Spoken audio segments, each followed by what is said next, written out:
At 25, oh God, what happens when a female CO falls asleep next to 200 inmates in midnight shift? What happened next was nothing but Female officer fell asleep in the module area. If y'all don't know what module area was like a module, half a gym or something, if you think, with 60 beds in there. On that midnight tour, sitting in the blue-green chair, and she got the nerve to go to sleep. Go to sleep, y'all.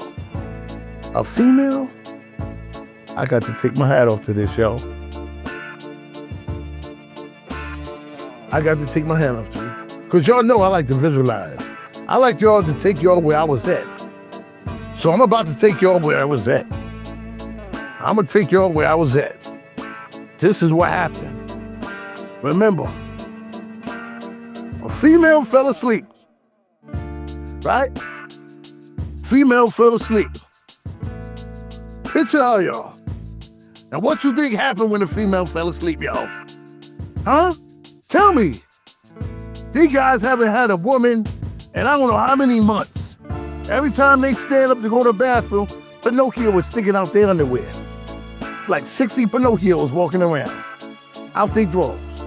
And you got the nerve to fall asleep. This is what happened when she fell asleep. Inmates around her. Ha ha! How we beat off.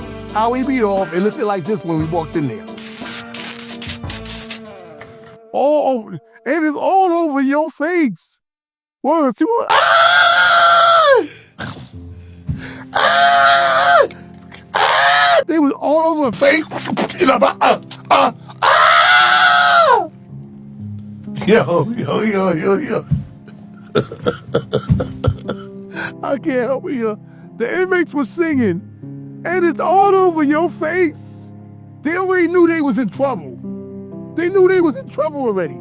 So then they start singing. And I tried not to laugh when we walked in, but they were singing shit like this. Zism juice, seek out the zism juice. And then you got the other guys over here saying, super sperm.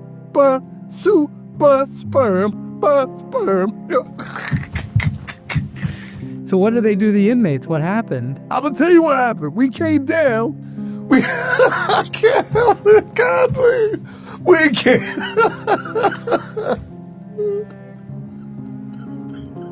Yeah, we came down and we saw her. Yo, when I seen her and walked by her, she smelled like crabs, like fresh crabs. That's how much sperm was all over. Crab juice. They were singing, get down with the tism. Get down with the tism. And then the other, super. They knew they was in trouble, so they didn't give a fuck. So now they said, how we gonna find out who did it? Guess what happened? The dep walked in and said, okay, this how we gonna settle this. See those guys in the back that act like they sleep? The 30 guys in the back that act like they sleep, and the 30 guys up front, they innocent. The 30 guys in the back, they guilty, because they done bust the nut and they fell asleep. They bust the nut and they fell asleep. And if that story shows what happens when you let your guard down in front of the wrong people, the next one is about an 18-year-old who walked in with zero remorse. At 24, an 18-year-old walked into his parents' house and did something evil. Got 888 years sentence. He's still laughing about it. They said, Clark, you're getting a new cellmate. I said, who? Some kid, it's his first time in prison. He's 18 years old. I was like, okay, what's he here for? Something about killing his parents with a pitchfork. I said, huh, what? I could have swore you said something about killing his parents with a pitchfork. I didn't hear you. What'd you say? He said, no, that's what I said. I said, okay. Is he big for his age? Like, how big of an 18-year-old is he? No, real short, skinny kid, glasses. Honestly, by the look of him, you would have never thought. Oh, okay. See, I was like, look out for him, Clark. I was like, I'm gonna be looking out for him, all right. Fucking, I'm not gonna take my eyes off him. Fucking, what the fuck? So anyways, that night, this 18-year-old pitchfork assassin was put in my cell, and I got to know him a little bit. And as it turns out, this kid is so well-mannered, normal, like one of the nicest 18-year-old kids you could ever meet, besides his whole murdering his parents with a pitchfork thing. Anyways, me being me, I couldn't help but ask him the first night, like, what's your story, bro? Like, I hope you don't mind me asking, but like, how did your mom and dad come to be on the end of a pitchfork? And like, what happened with, like, explain? I'll never forget, there's only 2 times I really felt unsettled around this kid, was when obviously he told me the story, what happened, and right here, when I asked him to tell me the story, he giggled like, yeah, I mean, I don't care, I'll tell you, like with no emotion on his face, like no sad, no regret or nothing. I was like, okay. I was like, well, go ahead, tell me. And I was starting to regret this. I was like, I don't even know if I want to know. So anyways, he proceeds to tell me that he started to get on drugs real bad, and he became a hardcore addict, he said. After about 2-3 months of using heavily, he now was like a full-blown K2 addict. Not heroin, not meth, not crack. I'm talking K2, spice, like that fake weed stuff you smoked. He was a hardcore K2 addict. His words. And the day it happened, that's what he was doing. But when his mom and dad got home, he went downstairs to ask his dad for some money for some K2 because he had no more. One thing led to another, and his dad basically decided to take a stand and said, no, I'm not giving you any more money for K2. He said right then and there, when his dad denied him money to get more K2, he said something clicked in his brain, and he doesn't know why. I was like, maybe it's the K2 you've been smoking for fucking 4 months straight. He proceeds to punch his dad in the face, knocks his dad out in one punch, drags his dad into the basement, takes a pitchfork that's in the corner, it's like one of these novelty decoration pitchforks, stabs his dad right in the stomach, right? So I went up to my dad's room, got the key to his safe, opened up the safe, got his car keys and his money, and as I was about to leave, I noticed my dad was still breathing. He's like, so I grabbed the dumbbell over there, and I picked it up, and you can guess the rest. And I was like, okay. I was like, okay. At this point, I was sweating profusely. I'm starting to inch my way farther and farther from him, like, okay, yeah, I am. And then what? And then what happened is he was on the run in his dad's car for a couple days with the cops looking for him until one day he decides to just go back to his house, sneak in the back door, go down to his dad's safe, grab the gun, and let's just say took care of his mom then as well. Called the police, sat down at the kitchen table, and turned himself in. I was like, okay, how long did they give you? He's like, oh, I'm never going home. He's like, I got 888 years consecutive. I was like, oh. He's like, how long you got? I was like, I'll go home in like 2 years.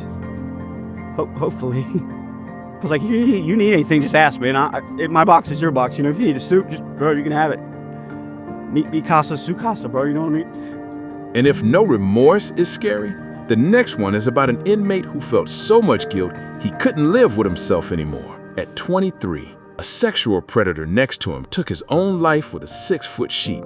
Here's his last words. He raises up the damn sheet, slings it all the way around like this, ties it around the damn thing. So I'm like, what the fuck is this nigga doing? I just turned over. So then I turned over again, look, I said, man, I know this nigga ain't naked. Just walking around burning me the fuck up. I turned over, I said, I'm going to ignore this shit. And I'm going to check him in the morning and shit about this shit if that's what I saw. You know what I'm saying? The nigga climbed on top of the damn thing, wrapped the sheet around his neck, and shit up there and say, bro, he said, if it ever came to it and shit, I'm sorry. I said, if it ever comes to what? He said, everybody gonna have questions after this, bro, but I'm sorry, I did it. He said some things I didn't do that they brought up in trial, but it wasn't consensual, bro. I ruined my daughter's brain. I made her think it was cool. He said, I'm sorry, bro. He said, these nightmares are eating me up. I got to go. And he just... It's not far for you to jump off the bed, so I'm laughing kind of, because I'm like, you stupid ass nigga, man, what is you doing, bro? And he just sitting up there hanging like this. But he's less than a foot from the ground, bro. So he started, and I was like, oh shit, this nigga really fucking trying to kill himself. So I'm trying to get the motherfucking thing loose, but it's so tight I can't get it. So I run to the button and shit. We're not supposed to touch that fucking button, bro. We're not supposed to do that. And if guilt can drive a man to that point, the next story is about a man who felt nothing ever. At 22, Fleece recalls someone known as a duck man. Once you hear why, you'll never forget it. Smacked her 2-3 times on the neck, took a whole head off. That's why they call this motherfucker the Duck Man. He said, my name is Duck Man. I said, I know who you are. What you want? He said, I just want to talk to you. Quack. So I looked at him like, hard. Like, and I remember that thing, people tell me, man, he's dangerous. Police, don't fuck with him. Cause they know I fight any motherfucker. So, this motherfucker so quacky like a duck, man. Yeah. So I start talking to him, I'm curious about it. So I said, why do they call you Duck Man? He said he had a duck that he raised from a baby. Lord, the duck Lucy, some old shit. And I said, what happened to Lucy? He said, well, one day, him and his wife hit on bad times. We all know what bad times is. Shit gets hard, bills piled up and all this shit. He said his wife took the duck and cooked it and fed it to him. He didn't even know. She told him a special cage and all this shit. He said their anniversary was coming up, but it wasn't 2 weeks away. She said, I cooked the duck. He said, what duck? He said, your duck, Lucy. And man said it and told me, he said, well, I told my wife when she told me that, he said, I didn't want to alarm her. I don't want her to know what's coming. He said, because I'm pretty sure my Lucy didn't know what was coming when she chopped his head off. Chopped Lucy's head off to cook it. So he gonna give her the same treatment. He told her that the meal was good. He kissed her, took in her to lay her down for the bed. Older people take naps, Laid her down, he went in and got that hatchet. And while she was laying there, not knowing what was getting ready to happen, just like the duck. He wanted to take her through the same shit that he took the duck through. The duck didn't know he was gonna get his head chopped off. He said he wanted her the same way. He took that hatchet, went in her, sniped her 2-3 times on the neck, took her whole head off. And that's why they call this motherfucker the Duck Man. And he walks around quacking like a duck. Quack.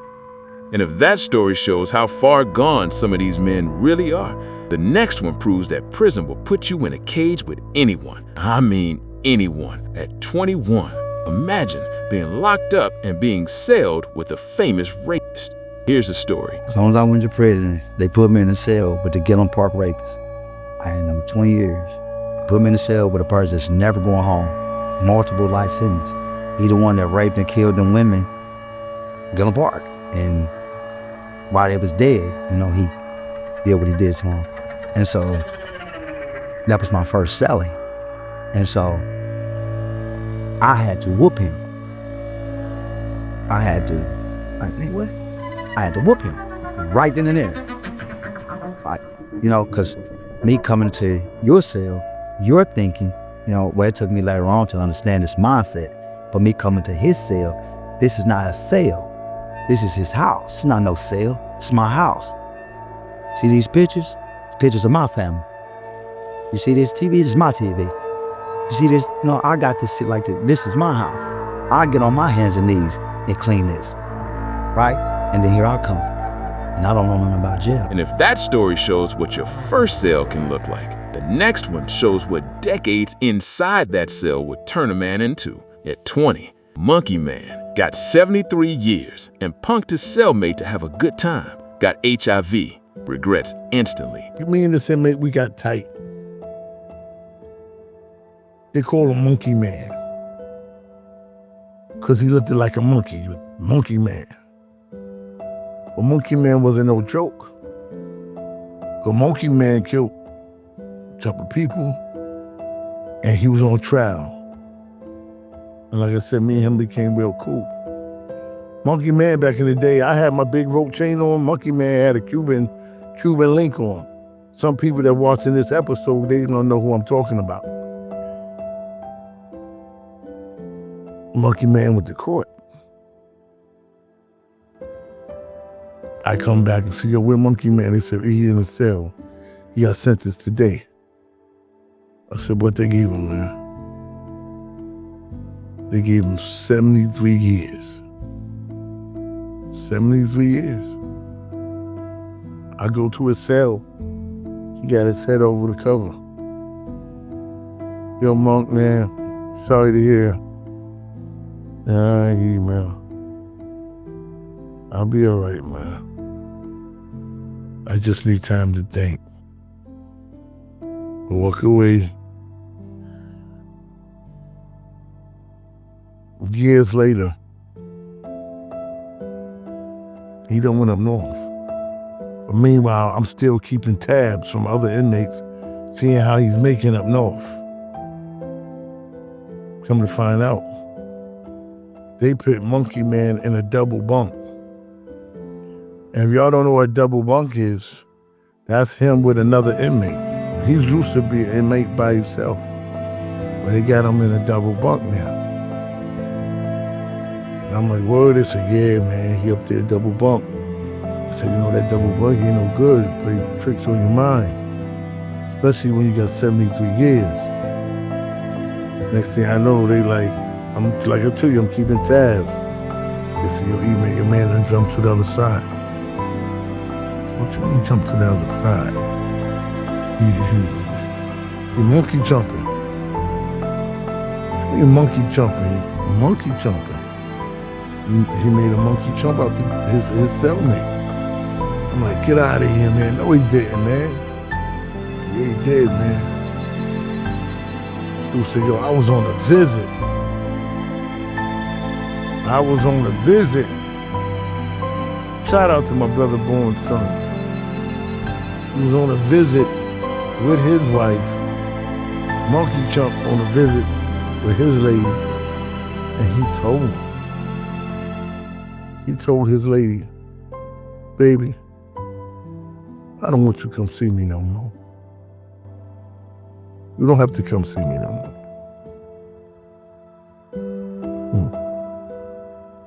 The lady started crying. Why? Why don't me come see you no more?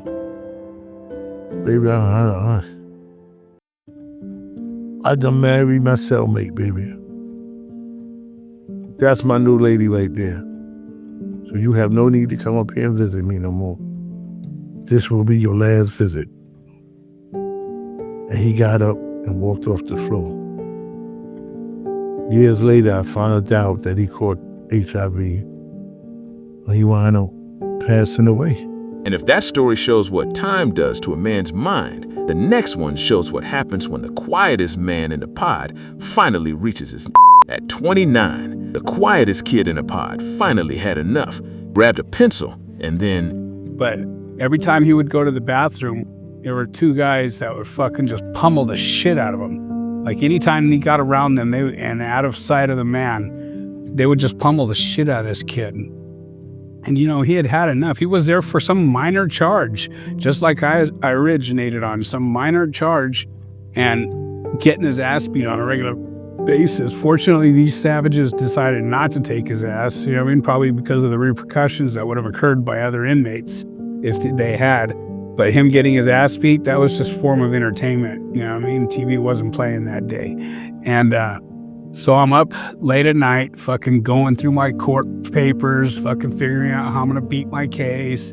And I look over, it's about 3 a.m. I look over and the kid's fucking just sitting there. He seemed to have lost it, you know what I mean? He looked at me and he goes, I'm like, what the fuck? So I tried to turn away, you know, and I didn't want to get too in depth in whatever the fuck he had going on. I figured at that point he had lost it. And, but I didn't picture what was coming next. You know, he very slowly creeped off his top rack, made his bed up a little bit. I was trying to read a book at this point, and I'm pretty sure the book was probably upside down because it was more interesting in what he had going on. And as he started walking towards the bathroom, I'm thinking, this fucking kid, he's either A, trying to sneak into the bathroom and take a leak, or something's getting ready to go down. And you can always tell when something's getting ready to go down because you feel it inside, you know? And as he got closer to the bunk, one of the big guys slept on a bottom rack right next to the toilets, going into the toilets. And as he got closer, he pulled a pencil out of his fucking top pocket. Back then, you were still entitled to carry a pencil, you know, whatever they are, 6-8-inch pencils. And no words, as he got closer to the bunk, he started tiptoeing. And when he got up to the guy, he put it right at his ear and he went, pop. That's all you heard, a slap and a thunk. You know, the dude never moved, never nothing. And he looked back at me and he gave me the same. Like, I ain't fucking with this dude in any way, shape, or form. He went in, washed up, came back. I continued to mind my own business, and I went to court that day, and when I returned, the whole pod was cleared out. All new fucking people in that pod. So whatever occurred during the day, I couldn't say. I caught the late bus coming back, so I didn't get back till late. But the entire facility was cleared out. You know, I'm sure he got away with it. You know, I'm sure his partner fucking knew who did it. The big guy's partner who beat him up. I'm sure he's grateful that he wasn't the one. And if that story shows how silent violence really works in prison, the next one proves that in Rikers, even a snack can get you caught slipping. At 18, in Rikers, they have a famous saying, exchange honey buns for your buns. I came in. I know him from around the way. You know, but I'm trying to teach him what jail is like. Ebron, I got this. You ain't gotta tell me about no jail. I got this. I know what I'm doing. I'm getting ready to go to trial, man. I know he don't know nothing about jail because I see the way he moving. There's certain things you do in jail you don't do in jail. He doing everything you're not supposed to do in jail if you know about jail. You know what I'm saying? He go in the day room. He don't know nobody that sit right down on the steel table looking at TV. You don't do that. You don't do that. But he doing it. So I know he don't know nothing. So I'm trying to school him. Yo, you ain't gotta tell me nothing. I got this. All right, you got it. I'm gonna fall back from this dude. He don't want to take my advice. He got it. I know he ain't got it. But go tell his self he got no commissary. He got nothing. You know what I'm saying? So I'm giving him extra bananas and milk and orange and apples when I can. You know, but remember, he told me he know about jail.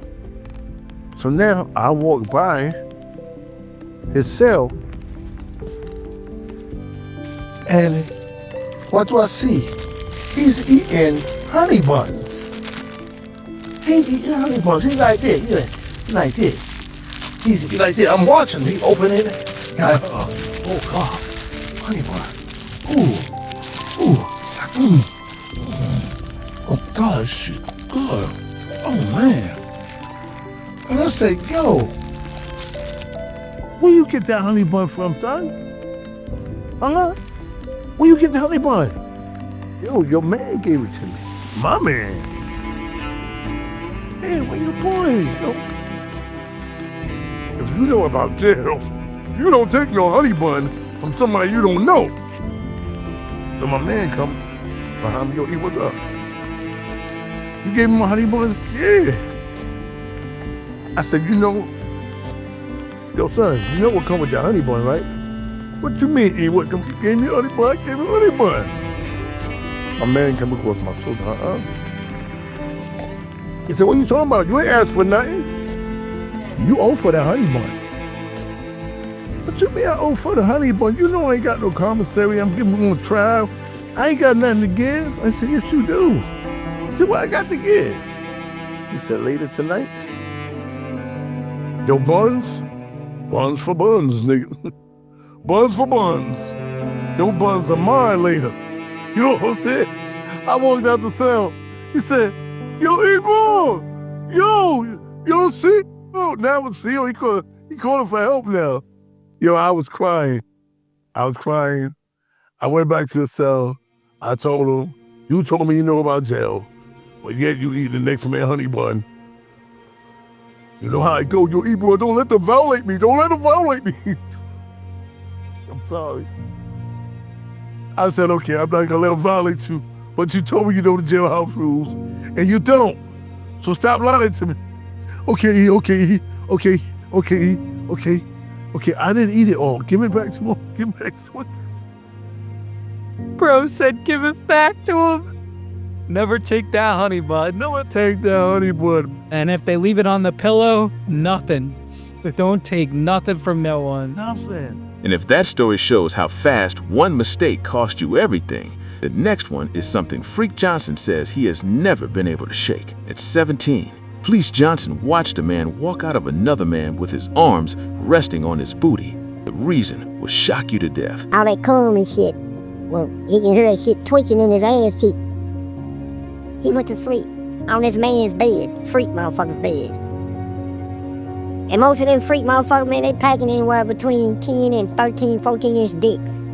They gonna hurt some shit. And I remember this dude getting up out of the bed, come out of that man's cell. Man, the fuck shit out of him. He come out of his cell and he stood there, and I was wondering, I said, what's wrong with this motherfucker? Just standing in one spot, looking around and shit. Got his back arched, got his hands on his shit like that, looking around at motherfuckers. I'm trying to figure this shit out. And I seen a tear come down his eye. So what the fuck's going on? It was like he was afraid to walk because every time he take a step, I guess all that cum and shit, well, he can hear that shit twitching in his ass cheek. He'll stop, you know, the shit was fucking with him. You know, he take another step. And the nigga stop and look around. I guess he wondered if anybody else can hear the shit. That man fucked the shit out of him. And he looked at me real long and he mumbled something with his lips. And I said, what you say? He said, I don't feel like I'm a man anymore. And if Fleece's story shows what goes on behind closed doors, the next one shows what happens when a CO opens the wrong one. At 16, she went to handle an inmate off his meds. He asked if he could show her a Christmas present and tried shooting Dookie. Then, this one guy, he you can smell it. You can smell the shit when they're drawing on the walls with it. So I had to go talk to him, and I was a lieutenant at the time, and he opened his food port. He was able to open it on his own, and he opened it and he reached his arm out when I walked up, and I was like, put your arm back in, because I don't want you to grab me or anything. And he puts his hands, and he's got both of his hands on the flap, and his nails are just caked with his dookie, and it was so gross. And he had stopped taking his meds. And I had interacted with this guy before when he was on his meds and on the yard, and he was relatively normal. And he was like, Miss Cagle, can I tell you something? And I was like, what, man? And I was trying to get him to put his arm back in, because they're not supposed to be able to open it themselves, because they could try to reach for a staff member or something when they walk by, or hurt themselves, you know. And he was like, can I tell you something? And I was like, what? And he was like, I know where the drugs are in this place. Mind you, this guy was in the hole for drugs. And I was like, okay, where are they? And he was like, I think that anybody who does drugs should die because they did drugs. And I was like, okay. And he was like, except my mom. She does cocaine, and she's an angel. I love her. And I was like, okay. You know, and I'm just trying to talk to him, and he's not in a good mental state. And in the moment, while we were talking, he put one hand down, and he was butt-ass naked. I couldn't see him because of the door, I couldn't see him, but he was butt-ass naked, and he put one hand down, and he still had his hand on his other hand up. And then he, out of nowhere, he said, do you believe in Santa Claus? And I was like, no, I don't believe in Santa Claus. And he was like, can I show you a Christmas present? And my mind was like, he's gonna pull out a turd, or he's gonna throw shit on me, because that's happened before too, where they throw things. And I immediately, I kind of lost my composure, and I was like, put your hand back in your cell so I can close this door. And he was like, I would never. And I was like, let me see both of your hands. And he put them up, and I slammed the chokehold door, and I was like, don't open it again, man. And he was like, Miss Cagle, I would never disrespect you. And I was like, I had convinced myself he was gonna show me something he pulled out of his body. And then one of my male coworkers reviewed the cameras, and he in fact he was up there in his own. And I don't know, I can't say what he was gonna do, because he was a little loopy, but that was one of the not fun times. And if that story shows how unhinged it gets on the inside, the next one proves that some men walk onto that yard already dead. At 15, a baby shaker died in the yard asking for protection. The COs laughed their ass off and watched him die. How do people who kill kids get treated in prison? We had a baby shaker come onto the yard at OSP, and he legitimately tried to PC up, and they laughed in his face. His case was on the news, and everybody knew about this dude and what he had done. And the COs made it pretty clear that they were not going to protect him. For those of you who don't know, a baby shaker is someone who shakes an infant to get it to stop crying, and this dude broke this infant's neck. Now, I can't tell this story in its entirety because there's a certain level of violent crimes that has no statute of limitations in the state of Oregon. But let's just say that this dude fell down and hit his head about 15 times on the pavement. Now, legitimately, this dude should have been life-flighted to a hospital after this incident. He was that bad off. But what these COs did was they dragged him to the hole and just threw him in a cell. We got news back from the boys that were down there delivering trays that he died in that cell. Now, normally when there's an incident where somebody dies, there's an investigation and they put the prison on lockdown for a considerable amount of time. They didn't do none of that with this dude. And that was one time that I was actually proud of the administration at that prison. Now, I have no way of knowing for sure, but I'm pretty sure that they just wrote that off as an accident. Because you don't fuck with kids. And if that story shows how prison handles its own justice, the next one shows how one inmate handled his own one night at a time at 14. His cellmate thought he ran the cell. He waited for the right time, got him high, then tied him, then and then I tied him to the bed, and that's the moment I beat all night. So the first thing this kid tells me is, you can't watch my TV. Cell's only so big. TV's right here. He turns the TV. Then he thinks that I'm trying to watch the TV like on the corner, like I'm going to go through all that, dude, to watch it. Then he thinks I'm going to watch the TV through the window, like I'm going to do all that.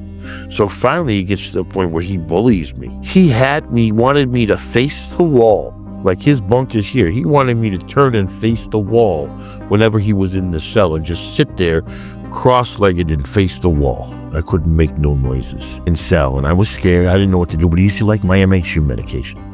I used to get high on it, crush that shit up, and he'd be like, yeah, wait, boy, that's cool. And he'd give me some commissary or whatever. So one night, I gave him a little bit extra, and that motherfucker passed out. And then I tied him to the bed, and that's the moment I beat all night in that cell. And when I mean all night, I mean from like 3 o'clock in the morning till about 5. He was out cold when I tied him to that bed, and I beat him with that soap. I couldn't talk to him. And if that story shows what patience looks like in a cage, the next one is Fleece Johnson telling a story that nobody believed until they saw it with their own eyes. At 13, Fleece Johnson recalls the story of a weightlifter who sucked men to gain more size. And then sucking him. All that old stuff all day. Then he'll holler, shit, shit. You know, and I said, Dana. But them white boys, when he done, he go get, I saw him with this little white boy, little short dude. Now, you know how you put people on the back of your neck? You know, kid, put them on your neck, and they may be like this. He was fucking his boy, had his legs in the reverse. His butt was out here and his legs went dude neck. And he was doing him like that, like he was meant for ways sucking him. And then sucking him. And then wipe to put him down after he drained him. Wipe his mouth. I need more. Need more. And he'll go get somebody. And them little white boys were scared to death because he's huge. They'd be like, man, I'm not gonna fight him, man. You wanna suck his? That's where he got his strength from, sucking them things, bro, as rookers. And if that story shows how survival gets twisted on the inside, the next one proves that the most dangerous thing in your cell might be the man the system says you have to live with. At 12, what if you're locked up with a chomo who pays a gang for protection? This dude comes up and he goes, hey man, just so you know, the cell you're going into, he's a child molester, but he belongs to us. And so you're just gonna live in there and you're gonna deal with it. And I said, I'm sorry, what? He said, yeah, that's our punk. That's our dude. And so that's our money. You can't fuck with that. And I was like, wait, so I have to be in a 10-foot by 10-foot box with some kind of weirdo because you're making money off of it? It's like, I'm not doing that. Like, we don't have any option. Like, you know, basically we run the place. It is what it is. Just go bunk in. I have a real challenging time around people that choose to hurt kids. People that can't defend themselves, kids, seniors, people disadvantaged, I'm not with it. I'm also not necessarily trying to go to war with this fucking random ass wannabe gangbanger from an Oregon prison, you know? So I'm trying to figure out in my head like what this balance is and how to make this work and like how to make sure I'm good, but not put myself in a situation where I'm gonna cause drama. I couldn't come up with a good solution. I really couldn't, you know? And I was like, fuck, this is gonna go bad. I can feel it in my body. Like I know this is gonna go bad. So I go in my cell, nobody's in there. I set my stuff down, I start making my bed, and I was like, why am I making my bed? Like, I'm not staying here. I'm not going to be in a situation where A, I'm going to be looked at as that guy that lived with the child molester, or B, I'll just deal with anything and somebody's going to tell me how I have to live. I'm going to start my sentence on this kind of ground, like where you're going to dictate to me. That's never going to happen. I'm not wired that way. I'm not that guy that's ever going to be dictated to. So they did a yard recall. Dudes come in from the yard, door pops. I go out there, I get some ice, I get some water, and I'm just kind of watching my door because I'm trying to put eyes on what the situation was. And here comes this older dude. He comes walking, he's looking around, and that same dude goes up to him, and then he points at me, and he pats him on his shoulder, like, you know, hey, don't worry about it, we took care of this, kind of thing. Like, I don't know what they said, but I could see it from across the room. And I'm like, this dude's literally telling this guy that he's good based on what he did to some poor kid out there. He's good because he told me to stand down. And that sealed the deal for me. Like, I couldn't see the words, but I was looking at that conversation, and I would bet any amount of money that I could tell what was being said there. And I was like, no, we're not doing this. We're not fucking doing this. Fuck it, here we go. So I got on the phone. I tried to make a phone call. My phone wasn't turned on yet because I just transferred that day. So I couldn't let my people know what was going on. Couldn't talk to anybody. I was like, well, fuck it, here we go. So they call day room closed. I head inside. The guy sticks his hand out and like tries to introduce himself and just tries to chat it up like it was nothing. So I just jumped. I went for it. I started swinging and he started screaming for help. And next thing I know, I was getting pepper sprayed and drug out of there by a bunch of COs. But there was 4 or 5 COs at my door in 25 seconds. And if that story shows what it takes to protect yourself from the inside, the next one shows what happens when the person who is supposed to protect you is the predator. At 11, a male CO in a women's prison did the unthinkable, got fired, and the inmate won $37,000 instead. This new dorm, and this officer like immediately befriends me. I realized that people are like eating his lunch, like little dumb petty shit, you know, like he's signing off for people, you know, having done jobs that they didn't ever do. He's letting people basically just do whatever the fuck they want because he was dirty. And I didn't realize that walking in, you know. But basically he just tried to befriend me. And like I noticed he would like stare at me when I was in the shower, because like it was weird where the placement was of the showers. We had these swinging doors that were always fucking broken, and then a big open bay shower right in front of the officer bubble. Like literally probably like however far this is, you know, 20, 30 feet, you know, from the officer bubble. And like I'd go in the shower in the mornings and he would like shine his light in the shower. So like I'm trying to shower knowing this dude's looking at me, which was kind of awkward at first. And then after a while, you just kind of get used to it because everyone's like, it's just how he is. It's just how he is. So when's the first time you guys like actually hook up? I'm in the officer bubble and I'm legitimately back there helping like organize stuff, like doing an actual job. I turn around, dude's got his dick out. You know what I mean? And I'm just like... And what do you do in that scenario? I kind of just stood there. He walked over to me and it was just kind of like the sinking of the Titanic. And I was like, okay. Like, I didn't know what to do. I knew I didn't want to scream because, like, he's my friend. There was another day. I forgot what I was doing. The sergeant had asked me to go back there for something. And I get back there and I'm like cleaning the toilet and like cleaning the officer bubble. And then when I go to turn around, he's physically in the doorway. But he was a big dude, you know, he's bigger than me. Blocking my way. And he just kind of like pushed me up against the wall and pulled my pants down. And do you say to stop? I didn't say anything. I didn't know what to do. Did you know it was wrong? I do remember kind of being like what are we doing right now? But there was no like, no, don't stop. It didn't come out of my mouth. No, you eventually ended up suing the prison over this? So 13 of us sued the prison. And it wasn't just that. It was, again, the culture, because of the fact that it's a pattern. They literally do this over and over and over. It was crazy too, because like less than a week after we had this encounter, I was kind of like staying away from him a little bit. Not because I feared him, but just because I wasn't comfortable with like, I like to talk about shit, and there's not this type of environment where like you could have an open conversation about what is this that we're doing? What is this? Where do we go from here? What is the purpose of this? Like less than a week after our second interaction, he brings another girl back there and does the same thing. And then I start hearing that he had done this, and this is the pregnant dorm because the warden had done me a solid and put me in the easiest dorm on the compound, which was the pregnancy dorm, even though I wasn't pregnant. So I'm hanging out with like all the pregnant chicks that are like have it a little easier because people feel sorry for them because they're pregnant. Yeah. But I had heard that he had done this to like 6 women in less than a year. That's wild. Yeah. Well, what was crazy was, so he brings this other girl back, who actually looks a lot like me. She had this long red hair. She's a pretty girl. She had just got there. She'd only been there a couple days. He brings her back there. People see it. People go get a white shirt and bring them back. And she's walking out of the bubble as the white shirt's banging on the fucking door because the door's locked and he doesn't, for some reason, didn't have a key. So the officer comes out, lets him in. They remove him from the dorm. The next day, he's on perimeter. He's on outside perimeter. He parks his truck when we're going to chow at the gate and is waving at everybody like, hey, y'all didn't get rid of me. I'm still here. But he was like suspended or whatever? So he was still working, but he couldn't go back to that dorm. They pulled him from that dorm and I never saw him in that dorm again. Now, you guys won this lawsuit later on and you guys received money from it? Yeah. So I got $65,000 and then my attorney took like 40%. So I walked with like $36K. Wow.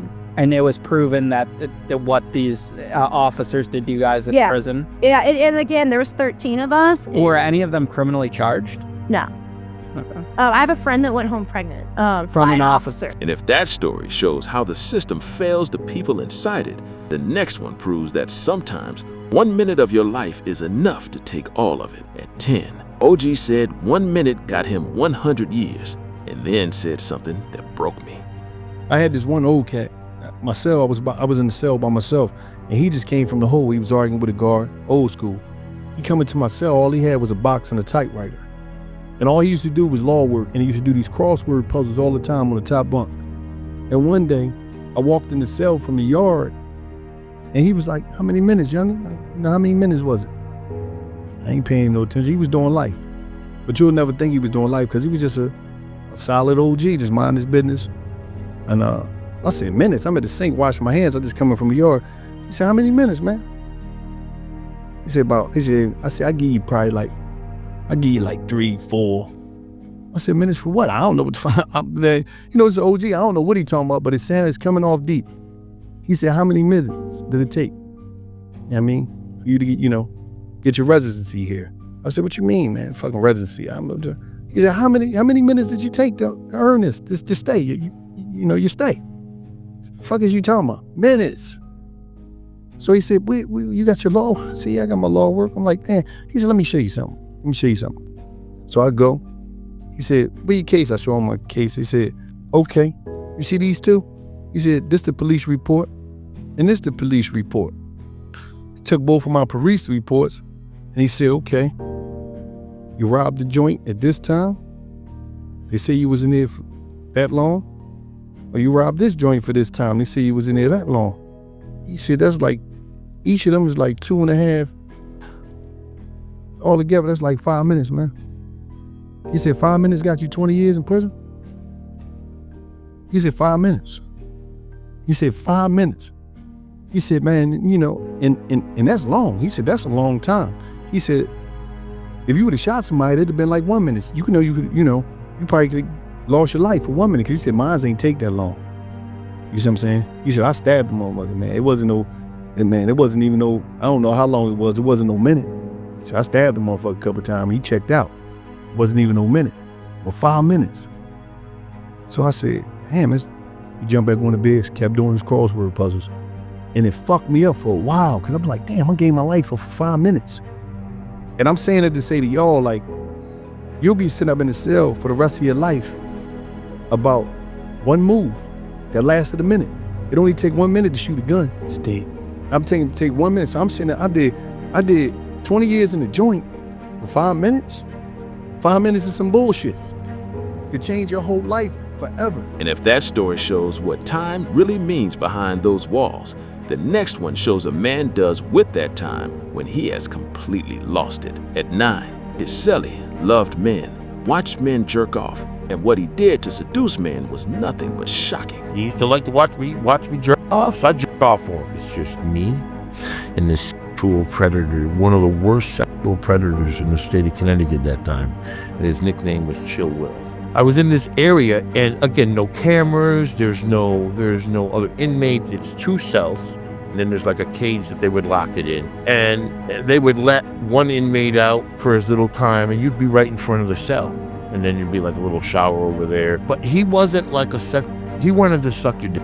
And it was so bad that he couldn't be around any other inmates, so they put him in a special housing unit. And here I am throwing buckets of water on people and acting like an ass.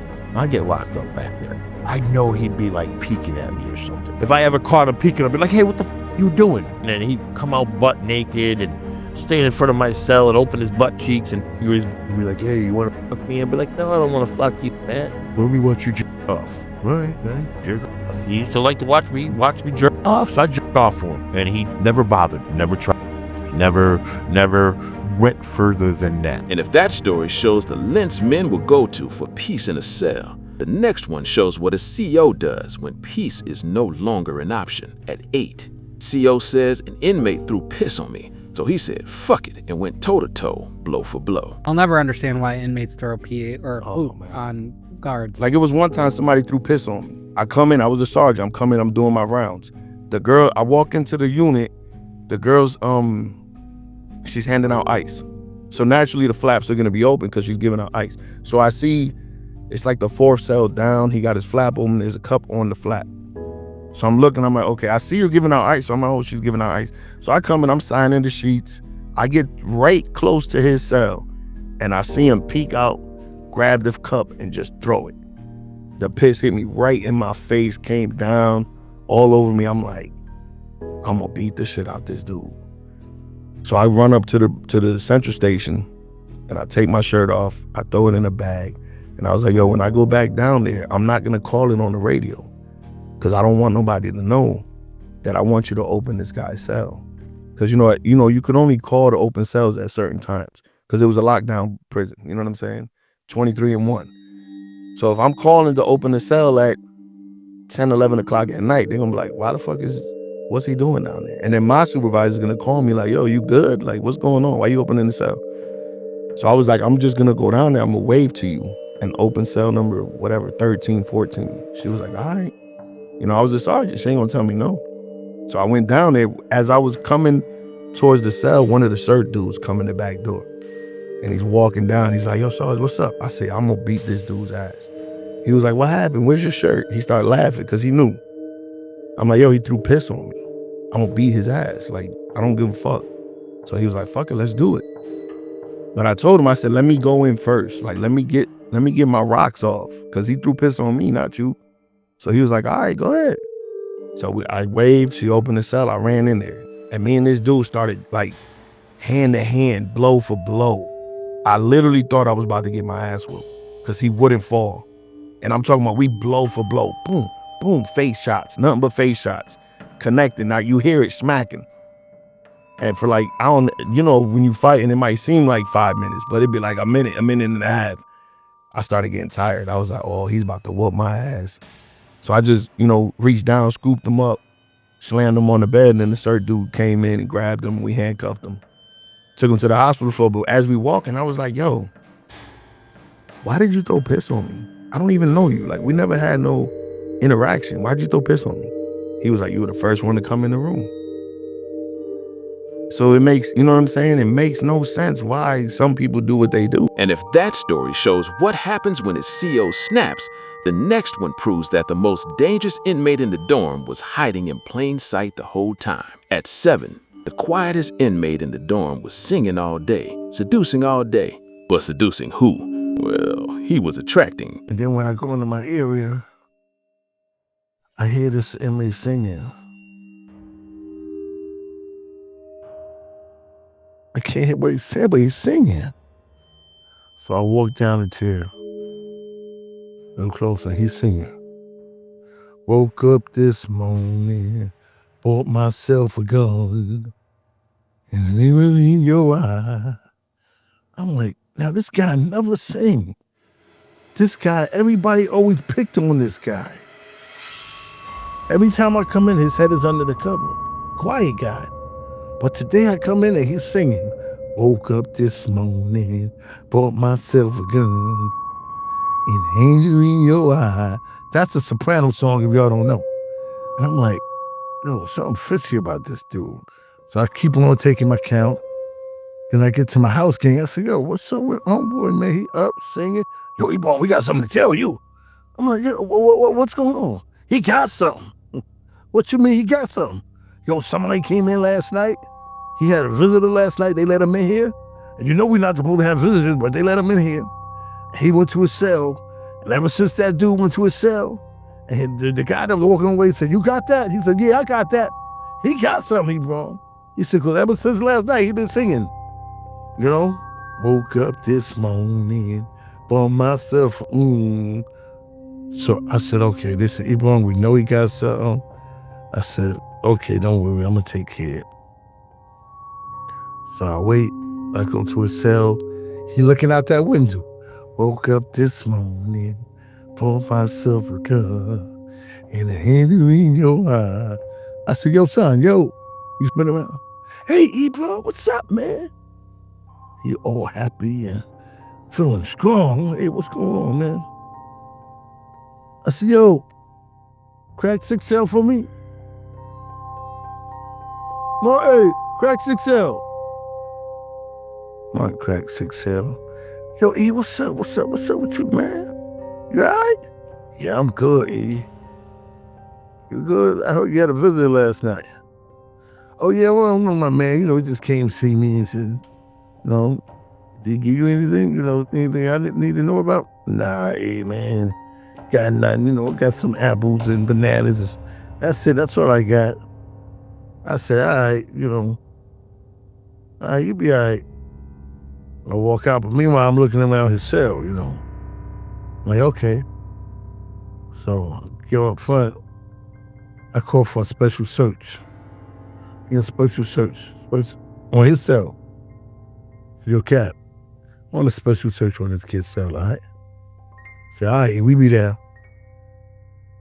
They come down. Crack his cell. Crack his cell. Yo, what's this all about? I'm laying in the cut. They don't see me, I'm laying in the cut. They go in there, they tearing the cell up. Yo, man, what's that going on? Yo, that's that bullshit. Y'all snitching on me down here? Y'all bunch of pussies down here, man. Let me find out somebody snitching on me. They come out. They say, yo, cat, we can't find her. We searched everywhere. But see, today, the captain, he got a bunch of denunciants. Denunciant officers. Y'all don't know what denunciant is? These are officers that don't know what the fuck they doing. Denunciants. I never see the officers in my life. I'm like, dang, he couldn't bring the goon squads, the real officers that came in with me. I'm like, oh man, so they look at you, Cap, he ain't got none. I'm like, so Cap looking at me, yo, E, you called me down here for nothing? I said, since when you know me to call you down for nothing? Huh? I said, look who you brought. Beavis and Buttheads. Abbott and Costello. You bring them down here. Cap, let me go in there. He said, tell them officers one day when I don't want them next to me. You hear me, y'all? I don't want them next to me because I'm going to go in that cell. Right? So I go in the cells. Yo, E, what's going on, man? What's poppin'? Right? I said, ain't nothing. I said, well, why you talking like that? I said, talking like what? I said, you don't talk like that. I said, you talking in the room, man. I said, I didn't know you got something. What do you mean? I said, all right, give me 2 chances. I bet you I can find it. He said, all right, you got it. I said, I'm going to take this right here and punch you in your jaw. Then I'm going to take my left hand and uppercut you in your chest. He said, oh, man, oh, no. I said, so give it to me. He said, all right, you got it. Razor in his mouth. A razor in his mouth. That's right. Woke up this morning, bought myself a gun, And the angel in your eye. That's right. He had a razor in his mouth. He said, E, you gonna disown me? No, I'm not gonna disown you. I know what these cats was doing to you down here. You know what I'm gonna do for you, man? I'm gonna give you a job. You gonna give me a job? I'm gonna give you a job, man. For the simple fact that you was honest with me and no static came between us. You had that razor in your mouth. We good. And if that story shows what goes unnoticed right under your nose, the next one proves that your first night in prison will introduce you to things you were never ready for. At 6, it was 3 a.m., his first night in prison. He saw a guy doing the unthinkable to an inmate. This is what happened my first night in prison. So I go to bed around 11 o'clock. I wake up around 2:30, 3 o'clock in the morning. I have to walk all the way to the end of the barracks to the bathroom, like in this picture behind me. I go in the bathroom. The shitters have walls about a head high when you sit on them, so you can look over and see the person beside you using the crapper. So the urinal's in front of it. I walk in, head down, half eyes closed. Didn't want to wake up all the way. So tired. I see this guy. Looks like he's peeing in one of the toilets. So I go to the urinals to the right. I notice when I'm done, he's still looking at me. So I turn around and look back. Why is he still looking at me? I see a guy laying on the toilet, hugging the pipes with him balls deep in him. That's my first night in prison. I did not think that was too attractive, but I didn't see it again. It was the first and only time I seen that. And if that story shows what prison greets you with on day 1, the next one shows what prison turns some people into by the time they've been inside long enough. At 5, a punk gets angry for being called a man, says fuck you to the CO. Walk in the housing area. This inmate is in the slop sink washing clothes. Washing, scrubbing with the scrub brush, washing. And I'm looking, everything seemed normal. But then I see a bunch of men come out and they keep dropping their laundry to the dude. Yeah, use extra state soap on that, scrub that real good. My socks are dirty real bad. And then we got this big Kool-Aid dude come out. And he say, I need you scrub this real good, because it's hard. I can't scrub the shit stains off these drawers. And I looked, that's when I realized what was going on. Yo, they got this guy washing his clothes. So meanwhile, I'm looking, analyzing the whole situation, and the guy got like something wrapped around his waist. So I'm like, excuse me, bro. What's going on? And while I'm talking, guys are bringing Newport cigarettes and Kool-Aid, Tang, tater chips, sodas, putting it on the counter for him. And I'm like, yo, what are you doing? You ain't got to wash these guys' clothes. And the dude turned around and looked at me and said, CO, you gonna buy my commissary for me? You gonna take care of me through here? You gonna help me do this bid? You gonna buy me all the sodas and cupcakes and everything I need? The Kool-Aid, my cigarettes? You gonna take care of me? And I'm looking at him like, you gotta be out of your mind. But then when I look, I see the men looking at me, and he says, well, if you're not gonna take care of me and twist on me, well, get the fuck out my face. And I was like, and when he did that, I'm like, yo, I'm looking at him up and down. And then these dudes came to me, because back then, they didn't care. They go up to officers. Yo, CO, man, chill out. Don't come down here and stop our hustle. That's our Maytag. That's her job, to clean our clothes. She get paid to pay our clothes. I said, excuse me, don't you know that's a man that you calling she? And then he turned around and said, who the fuck you calling a man, CO? How dare you call me a man? And opened the thing that had around her waist, and yo McLovin, yo Eon, when he pulled it off, guess what he had on? He had on some poom poom shorts. He had poom poom shorts on, man. He had poom poom shorts. All the way the ass cheeks, everything out. And I'm like, and I'm looking at the man, and I'm like, oh, hell no. Pom-pom shorts, like Baywatch. I'm like, get the hell out of here. You can't make this shit up. I see, who you talking to? Wear pom-pom shorts, man. And I'm like, yo, Ripley, or believe it or not, this shit, yo. Now I'm looking at the inmates. Now they coming in there, yo, Seal, man. Seal, you need to step off, man, because you fucking up our show. You messing up the mix, man.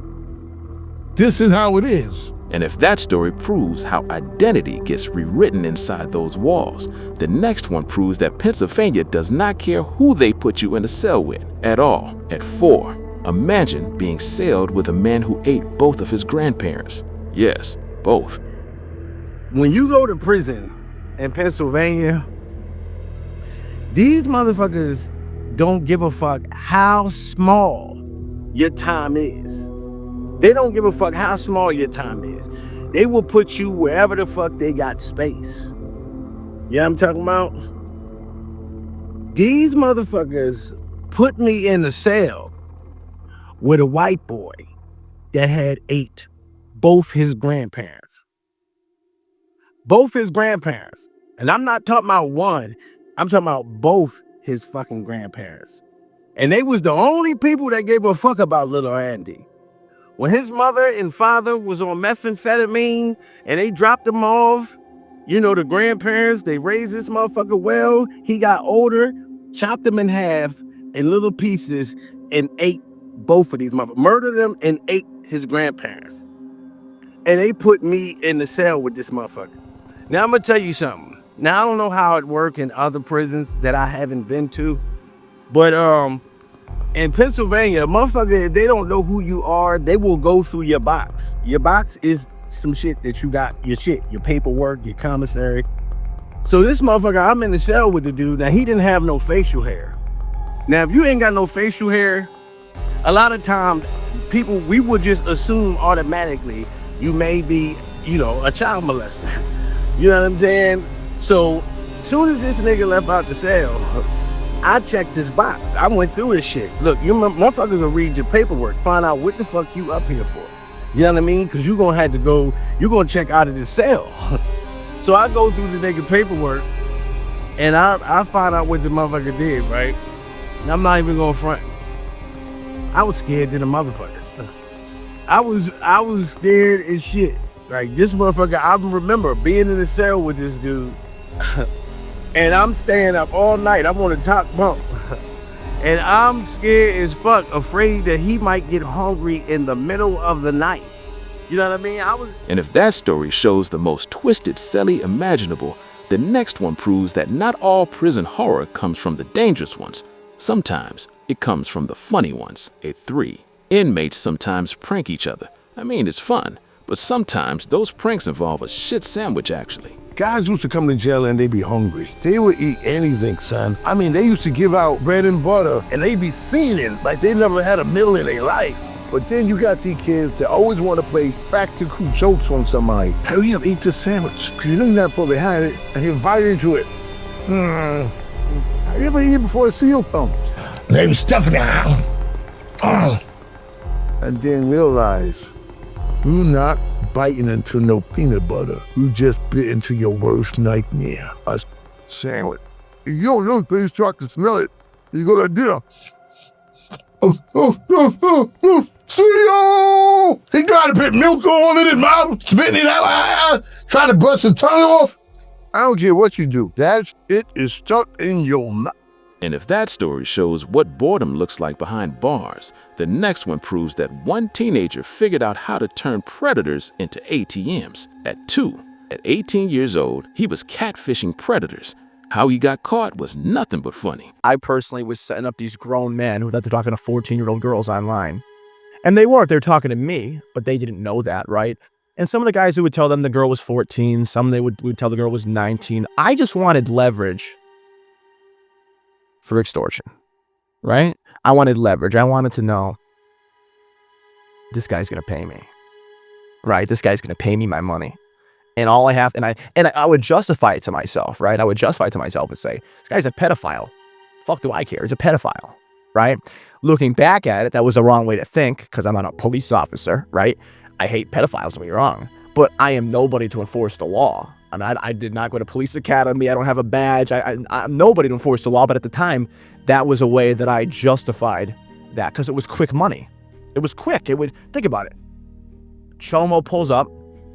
You hop out. If you'd be young and I had a taser, I'd come up with the taser and say, what are we doing here? What are we doing here? And they would, I'm like, you're talking to my daughter, you're talking to my sister, I make up whatever. And I say, listen, I made up a story. I'd say, listen, like my sister or my daughter got thrown out of the house, right? The rent's $2,100, I need $2,100 from you.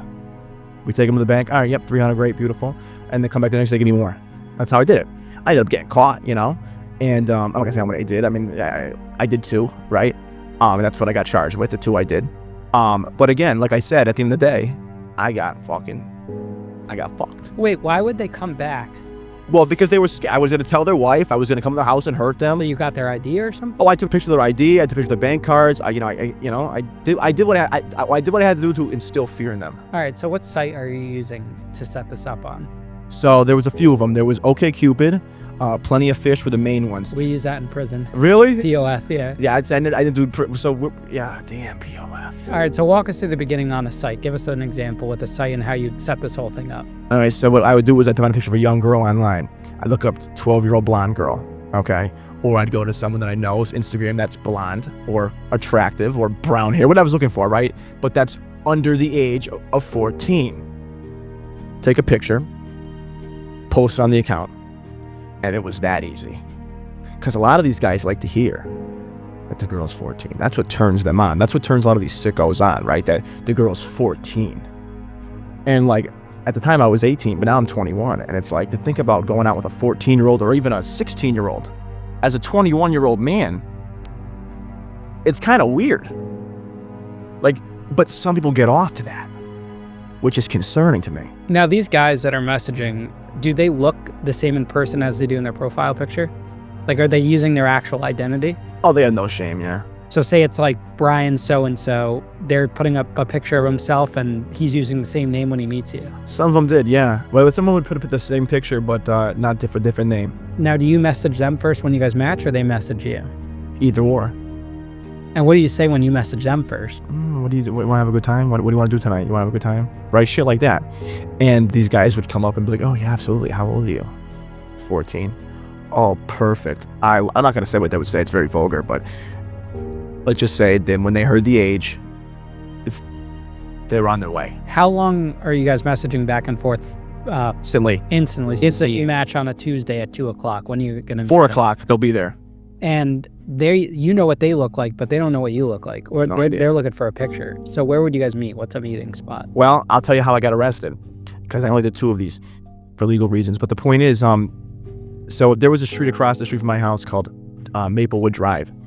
And I was so lazy, and what I would do is I'd come home from high school. It's a long day at high school, smoking cigarettes right outside, slap people, playing Don Cheech, right, whatever. I come home from a day at high school, right, and I'd take a nap.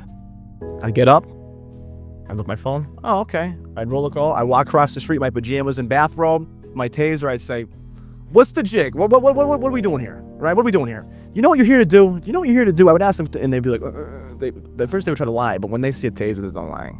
There's no lying when there's a taser. So they'd be like, "Oh, how are we going to solve this?" I mean, they would proposition me. The guys that went to the cops on me, they were the ones that came up with the idea of the solution. They came up with the ideas of what to do to solve this problem. And what was their solution? Money. So how much would they, in that scenario where you got busted for, how much did they offer you?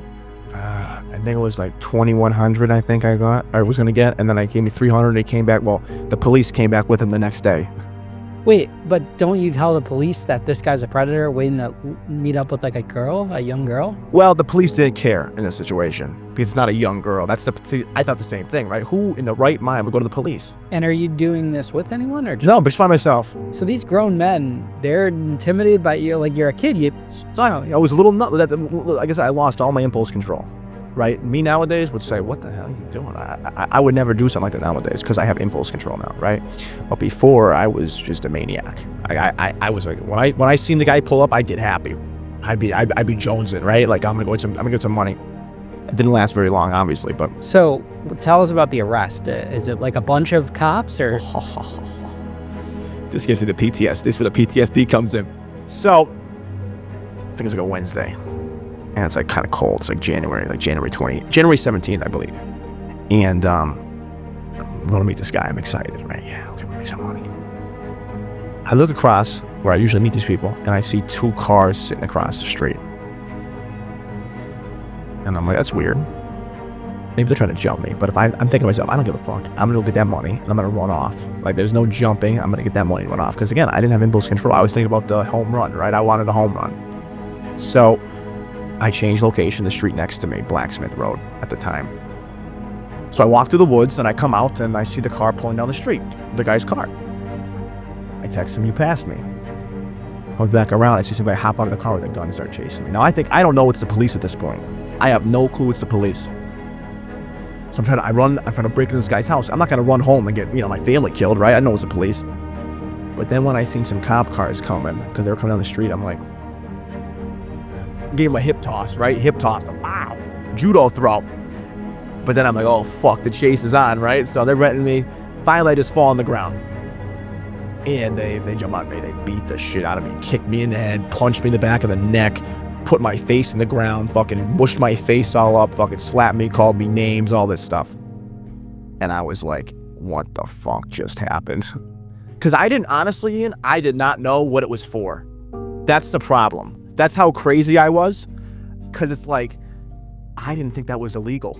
And if that story shows how creative people get when they have nothing to lose, this last one is the reason baby oil got pulled from every jail in the country at one. Why baby oil was banned from prison. Hell nah, not because of Diddy, but because 190-degree water and poured it in a bucket, and they poured baby oil in the bucket so that when they doused this particular inmate with this hot scalding water and baby oil, it just peeled his skin right off.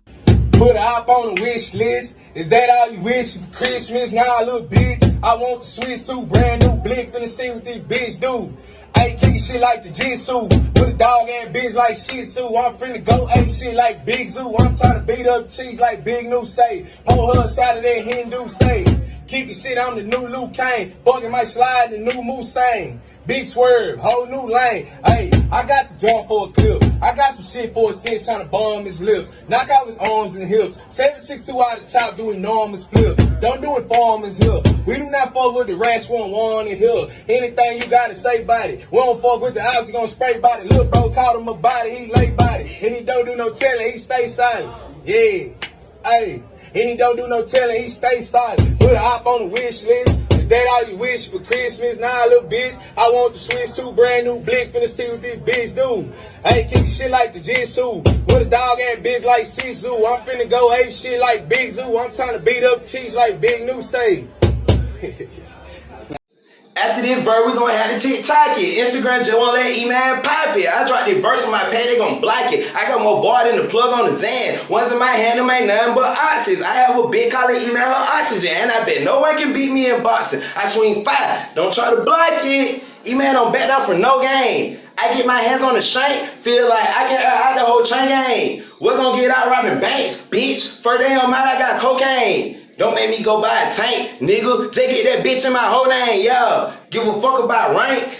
I don't give a fuck about your blood stain. The fuck that mean to me. You could be a double OG, I will blow your brain. I go CP3, I get in Florida rain. They can play D on me, I win Hall of Fame. When the chain got OD'd and broke the chain, it ain't nothing to do but get a Super Bowl ring. E-Man, why haven't you finished them yet? Locked up and still having business success. Broke hoe, I don't need your stimulus check. Pushing more beat in the PPP loan. Freestyle the song, bro, the whole internet. And I ain't recorded on nothing but a phone. I'm not the one trying to catch up, yeah. How he locked up and he already gone. Know what I do with that weak ass finesse. Tell them little boys I would give them a lesson. Tell them little boy, yeah. Tell them little boy, yeah, that's straight child molestation, man. Niggas ain't nothing but some babies. Free to roll, bitch.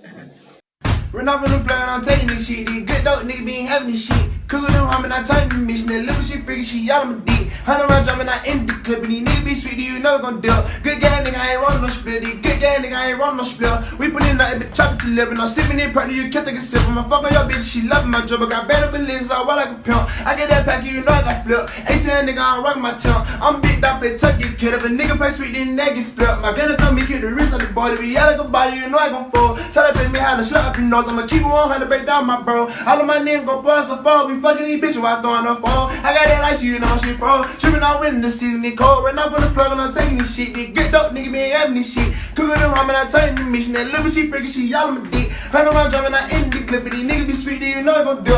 Good guy, nigga, I ain't running no split. Good guy, nigga, I ain't running no split. Keep up your go, they gon' fuck you. Now to the pussy, I ain't whipping no run on. Slot to my bed, make your bitch go melt. Your nigga, let him get snot like a pill.